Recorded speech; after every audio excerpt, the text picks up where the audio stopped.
Muslim reports from Abu Hayyaj that Ali radiallahu anhu said to him, should I not depute you in a mission which I was sent by Allah's Messenger sallallahu alayhi wa sallam, deface all the pictures which you come across and demolish all the high graves to the level of earth?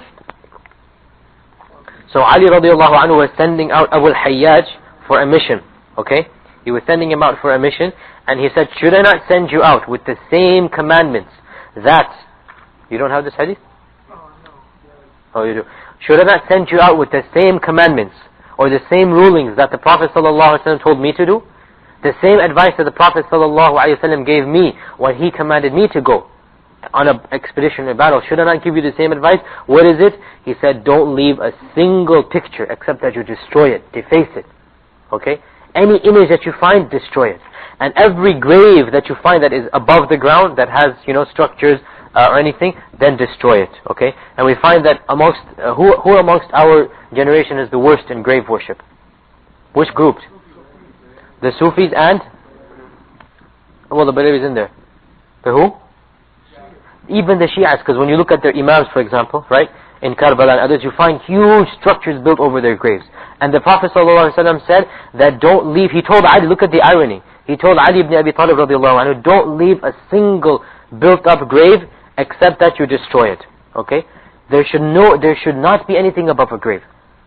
So even the Prophet's grave, no one's grave should have anything above what it is. It should have a level ground. That is why when the Prophet was alive and he buried great Sahaba, Mus'ab ibn Umayr and other Sahabi, he buried them and he just left them out. His own uncle Hamza, his own uncle the Prophet buried, he didn't build a big structure over his grave. No, he made sure it was pure and simple.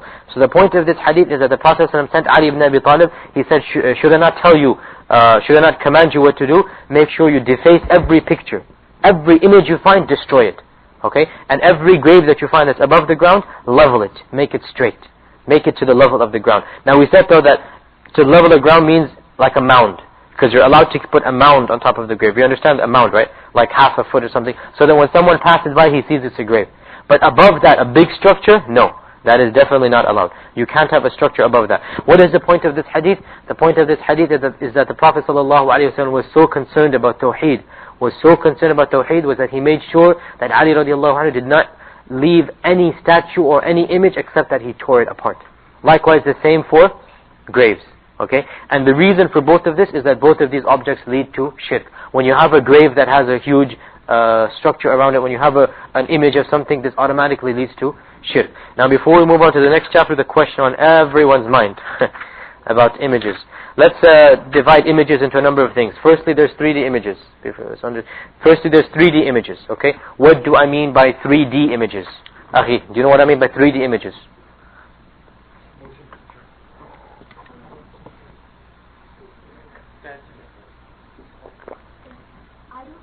Three-D images means three-dimensional. You have No, not necessarily with life. Not necessarily with life. A statue.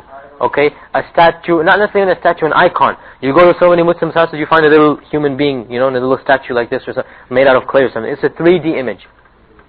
Figurines, yeah, exactly. Figurines. Anything that's 3D, in other words, it has X, Y, and Z. I mean, you can feel it and grasp it. Versus a 2D thing like a piece of paper. Okay? I mean, an image on a piece of paper is two-dimensional. Whereas a three-dimensional is something that, sculpture, anything. Okay? This is by ijma', by unanimous consensus, prohibited in Islam. Unanimous consensus of the ulama of the past and the present. No alim allowed 3D images.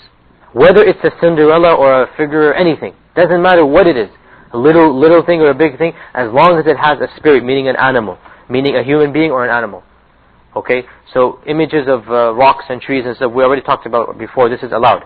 Rocks, trees, cars, this is all allowed if you make an image of it. Anything that has no life, it's allowed. Anything that does not have a spirit is a more precise wording. Okay? We'll get to the question answer, okay? So anything that is 3D and has a spirit, an imitation of a spirit soul. In other words, a human being or animals. This is prohibited by ijma'. We move on now to the next category, 2D images. 2D images are what? Pictures, drawings, okay? 2D images are pictures, okay? Drawings.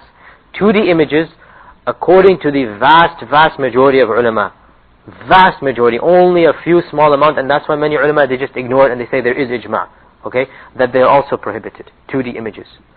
2D images are also prohibited. Okay? Like I said, there's a very few ulama of the past that allowed it, but in reality the hadith are so explicit. For example, the hadith of Aisha, which everyone knows, the Prophet ﷺ refused to enter the house when he saw the 2D images on the curtain. They weren't 3D images. Okay? And he said the angels don't enter the house where there are images. Okay? So he refused to enter the house of a 2D image, not a 3D. So according to the correct opinion, like I said, the vast majority of ulama, Imam Nawawi, Hafiz ibn Hajar, the four madhahibs, they all say 2D images are also haram. Okay? The third category are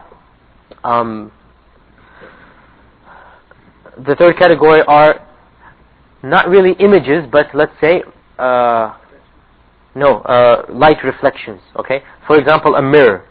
Okay? A mirror, is that really a captured image? No. Okay, because why don't we consider an image? Because it's not captured, it's not transferred. It's just a reflecting of light. Okay? Likewise, television falls under this category. Okay? I'm not talking about whether TV programs are halal. I'm talking about specifically, suppose we had a camera set up right now. Okay? That I'm sitting here, there's a camera set up, for example, to the sister's thing. Okay? And they're transmitting a television screen. Okay?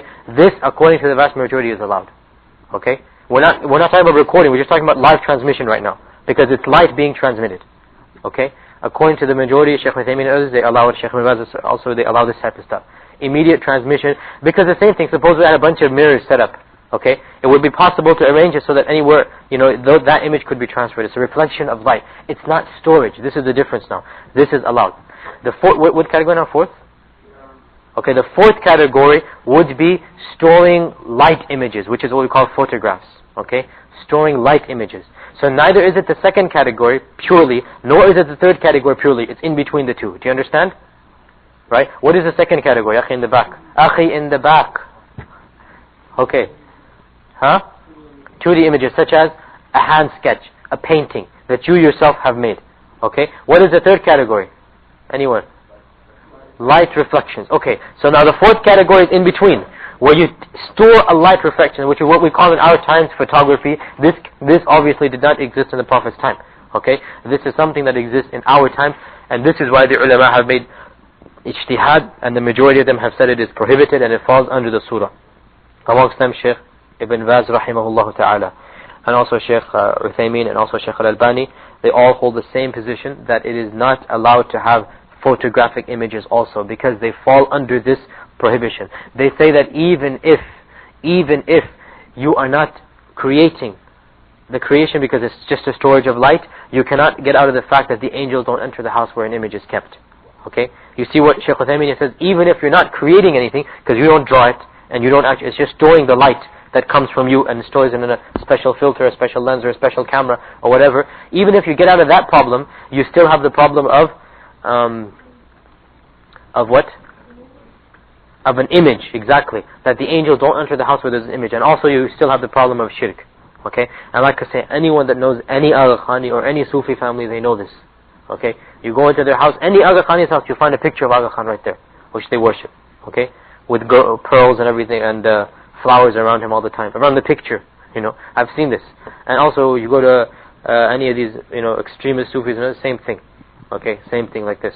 So the majority of the ulama, they have prohibited even photographic images based on the other reasons that we outlined for that type of stuff. Okay, so we divided pictures or images into four categories, right? 3D by ijma'. By ijma' it is prohibited. 2D, hand-drawn, hand-painted, like 99.999, practically ijma', the scholars have made it haram. Okay, Imam Nawawi and Ibn Hajar, specifically Ibn Hajar, he has some very good discussions on this point, Fath al-Bari, and he literally destroys the arguments of those that pretended to allow it or thought they allowed it. He really shows that they have no basis to stand on. Even 2D images are haram. Okay. Then we said the third category, which is allowed, are those images that reflect off light. They're not really images in the first place. Okay. Mirrors, by ijma', mirrors are allowed. Okay. Likewise, if you have a television transmission going on. Okay. Now obviously we're not talking about television in our times. That has other problems to it. We're just talking about a television transmission, a live transmission going on. The concept, okay,